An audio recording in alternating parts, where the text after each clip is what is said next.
তুই এটা কি করলি? তোর আমি কইলাম যে 8 থেকে 10,000 টাকা বিল বানাই, কয় টাকা বিল বানাইলি? 1,000 টাকা। 1,000 টাকা আমি কি করবো? আরে বেটা, সাদি যদি 5-6টা গাড়ি আসে, আমার যদি লাভ হয় 1500 টাকা 2,000 টাকা দোকান চলবো? এটা রিক্সা গ্যারেজ না, গাড়ির গ্যারেজ। চালনিকে ভালো মতো কয়ে দিয়ে এলাম যে বিলটা বাড়াই করতে, 8-10 টাকা যদি বিল করতে আমার 500 টাকা লাভ থাকবে। স্যার আপনি একটা বার চিন্তা করে দেখেন, কয় টাকার কাম কিনছে? 100, 150? আরে বেটা, যদি 5-6 হাজার টাকা লাভ হইতো তুই আমারে কইতি, আমি 500 টাকা খাওয়াইতাম। এটা তুই এত বড় লস করবি? তোর জায়গায় যদি অন্য কোনো কর্মচারী আসতো, মিনিমাম তো 5,000 টাকা লাভ করে তোর হারে আমার ভুল হয়েছে। এখন যে আমার লসটা গেল, ক্ষতিপূরণটা কে দিব? তুই দিবি? 5 থেকে 6,000 টাকা লাভ হইতো, পুরো ক্ষতিপূরণ করে দিবি। এত মনুষ্যত্ব না, কামের সময় দেয় করে না। স্যার কয় টাকার খাওয়ান আছে এটা কিন্তু বিষয় না, বিষয়টা হইতেছে মনুষ্যত্ব, যেটা আপনার ভিতরে নাই। আপনি সবসময় নিজেরটা দেখছেন, আর ওই মানুষে আমার ক্ষুধা বুঝা আমার জন্য খাওয়ান নিয়েছে, ও 100 টাকা, আমার কোনো সমস্যা নাই।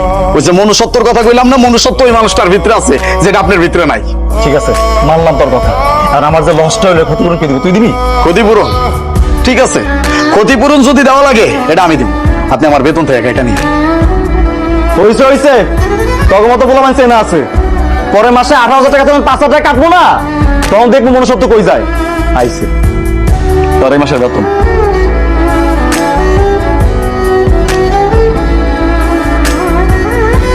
স্যার আপনি মনে হয় হিসাবে একটু ভুল করছেন, আমারও তো আপনি পুরা বেতন দিচ্ছেন, আমার না বেতন কাটার কথা ছিল। কেন বেতন কাটবো কেন?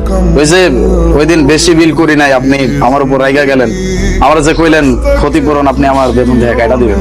তোর কি মনে হয় মনুষ্যত্ব খালি তোর ভিতরে আছে, আমার মধ্যে নাই? আমি এতদিন ভুল পথে ছিলাম, এটা আমি স্বীকার করি। তুই আমার সঠিক কাজটা দেয়, তুই যদি আমার সঠিক কাজটা না দেয় না, আমি মনে হয় ভুল পথে আছি।